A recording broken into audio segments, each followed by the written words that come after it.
ओम श्री साईनाथाय नमः। अध्याय 11वां प्रारंभ। बाबा का आशीर्वाद और अनुमति से हम अध्याय 11वें का श्रवण करेंगे। श्री गणेशाय नमः। श्री सरस्वत्यै नमः। श्री गुरुभ्यो नमः।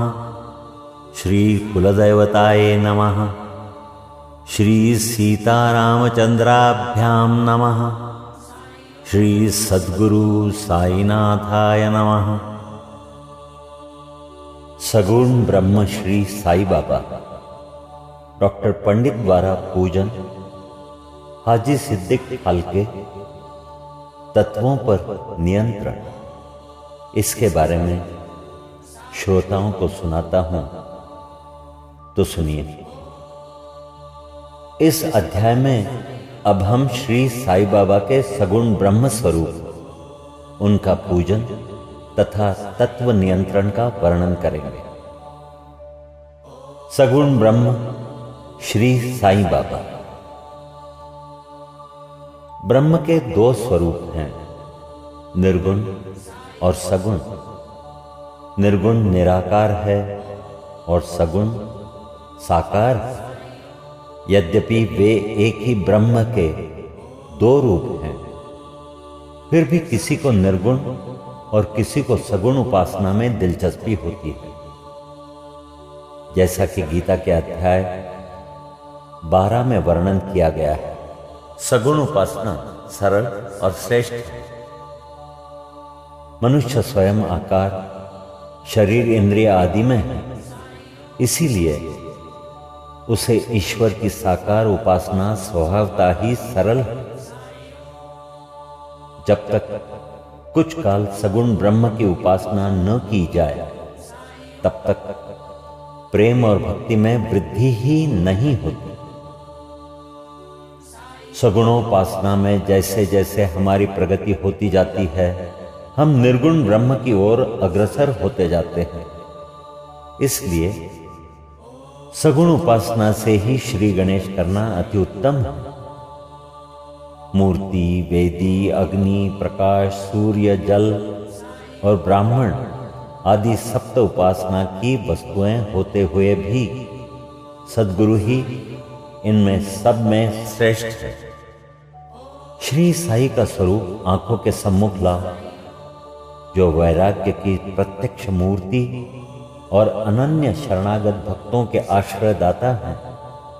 उनके शब्दों में विश्वास लाना ही, आसन और उनके पूजन का संकल्प करना ही समस्त इच्छाओं का त्याग। कोई श्री साईं बाबा की गणना भगवत भक्त अथवा एक महाभागवत यानी महान भक्त में करते थे या करते हैं, परंतु हम लोगों के लिए तो वे ईश्वरावतार हैं। वे अत्यंत क्षमाशील, शांत, सरल और संतुष्ट थे, जिसकी कोई उपमा ही नहीं दी जा सकती। यद्यपि वे शरीरधारी थे, पर यथार्थ में निर्गुण, निराकार, अनंत और नित्य मुक्त थे। गंगा नदी समुद्र की ओर जाती हुई मार्ग में ग्रीष्म से व्यथित अनेक प्राणियों को शीतलता पहुंचाकर आनंदित करती, फसलों और वृक्षों को जीवनदान देती और जिस प्रकार प्राणियों की क्षुधा शांत करती है, उसी प्रकार श्री साई संत जीवन व्यतीत करते हुए भी दूसरों को सांत्वना और सुख पहुंचाते हैं। भगवान श्री कृष्ण ने कहा है, संत ही मेरी आत्मा है। वे मेरे जीवन प्रतिमा और मेरे ही विशुद्ध रूप हैं। मैं स्वयं वही हूं। ये अवर्णनीय शक्तियां या ईश्वर की शक्ति, जो कि सत्य, चित्त और आनंद है, शिरडी में साई रूप में अवतीर्ण हुई थी। श्रुति तैत्तरीय उपनिषद में ब्रह्म को आनंद कहा गया है। अभी तक ये विषय केवल पुस्तकों में पढ़ते और सुनते थे, परंतु भक्तगण ने शिरडी में इस प्रकार का प्रत्यक्ष आनंद पा लिया है। बाबा सबके आश्रयदाता थे। उन्हें किसी की सहायता की आवश्यकता न थी।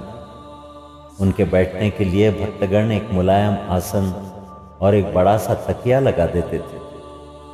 बाबा भक्तों के भावों का आदर करते और उनकी इच्छानुसार पूजन आदि करने देने में किसी प्रकार की आपत्ति न करते थे।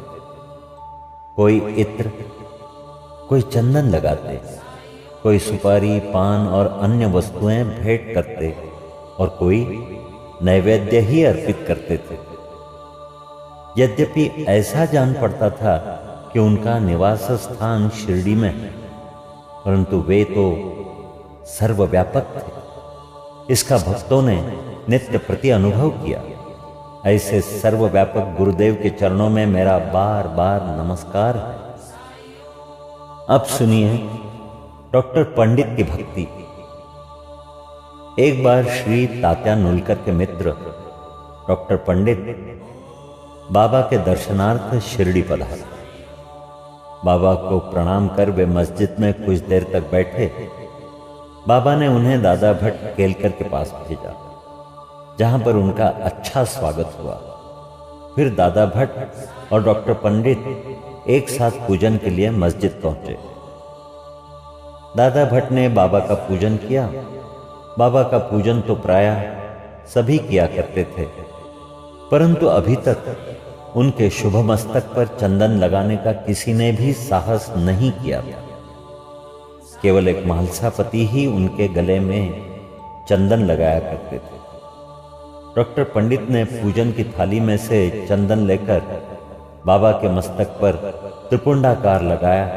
लोगों ने महान आश्चर्य से देखा कि बाबा ने एक शब्द भी नहीं कहा। संध्या समय दादा भट्ट ने बाबा से पूछा, क्या कारण है कि आप दूसरों को तो मस्तक पर चंदन नहीं लगाने देते, परंतु डॉक्टर पंडित को आपने कुछ भी नहीं कहा?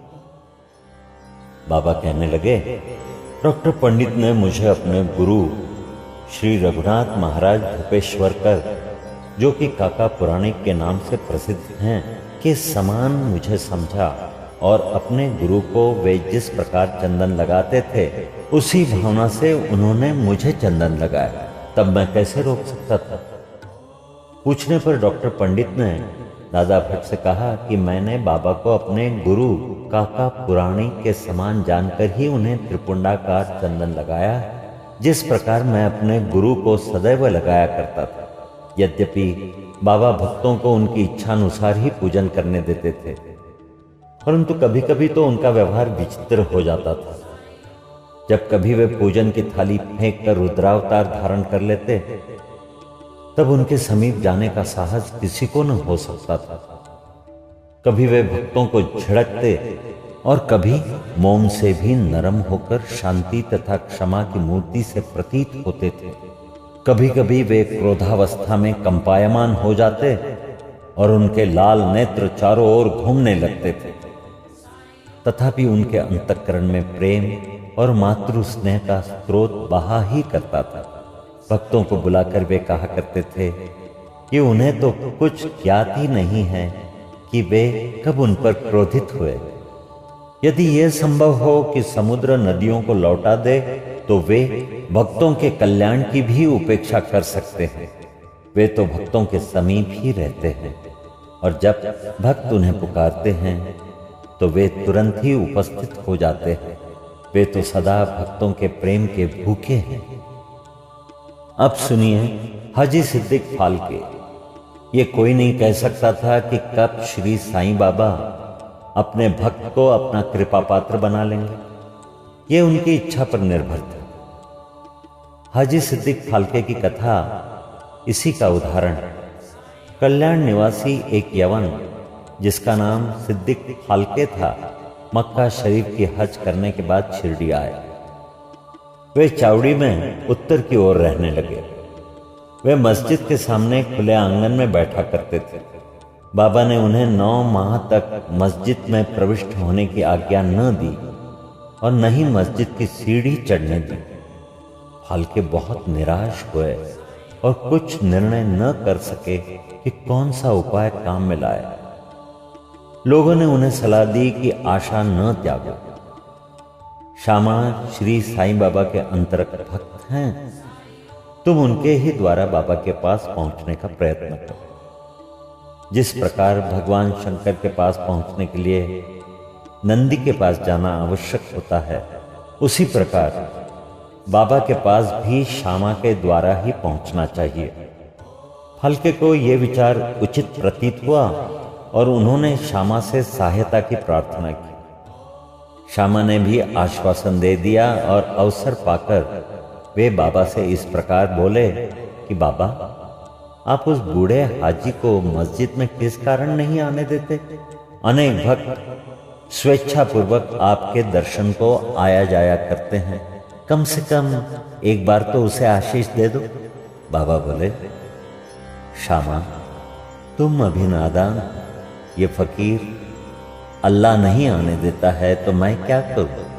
उनकी कृपा के बिना कोई भी मस्जिद की सीढ़ियां नहीं चढ़ सकता। अच्छा, तुम उससे पूछ आओ कि क्या वो 12वीं कुएं की निचली पगडंडी पर आने को सहमत हैं? श्यामा स्वीकारात्मक उत्तर लेकर पहुंचे।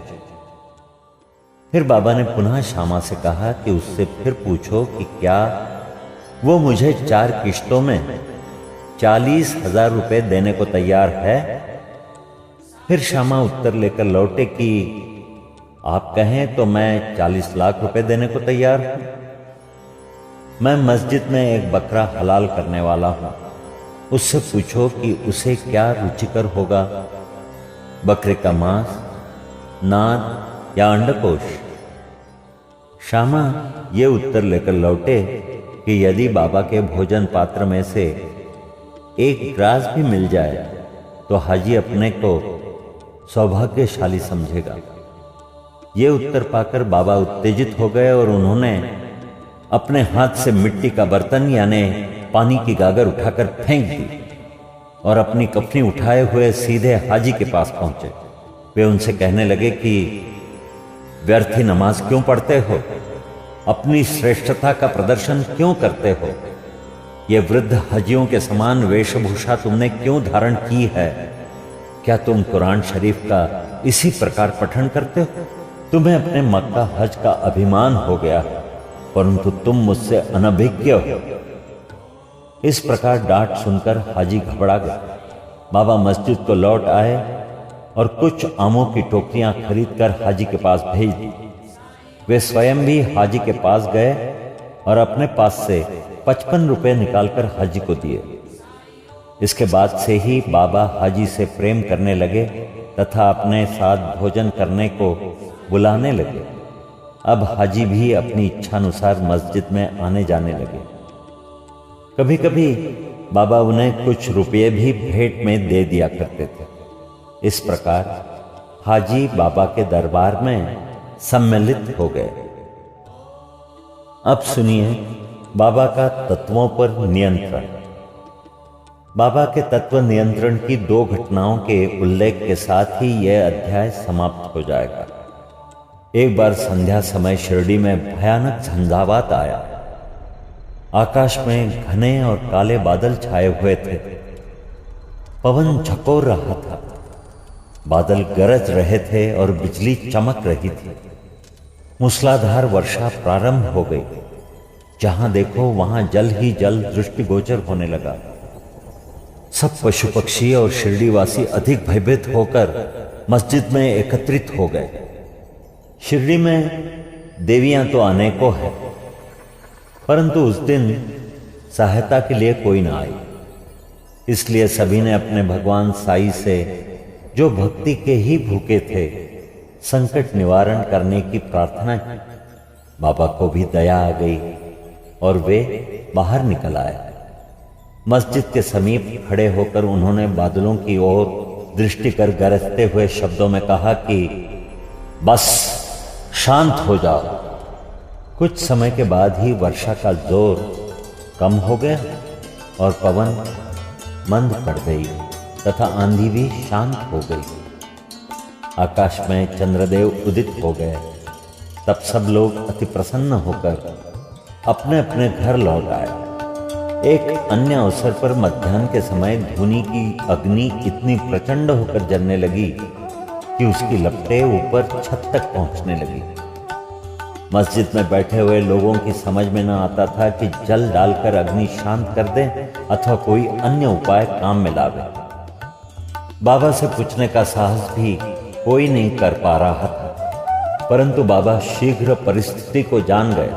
उन्होंने अपना सटका उठाकर सामने के खंबे पर बलपूर्वक प्रहार किया और बोले, नीचे उतरो और शांत हो जाओ।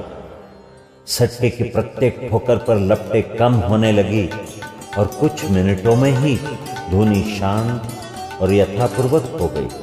श्री साई ईश्वर के अवतार,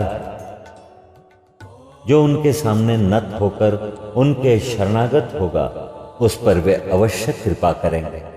जो भक्त इस अध्याय की कथाएं प्रतिदिन श्रद्धा और भक्ति पूर्वक पठन करेगा उसका दुखों से शीघ्र ही छुटकारा हो जाएगा।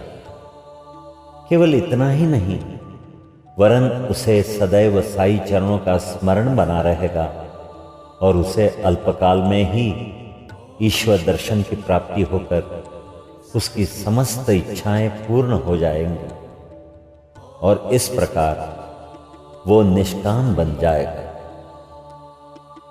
यहां अध्याय 11वां समाप्त करता हूं।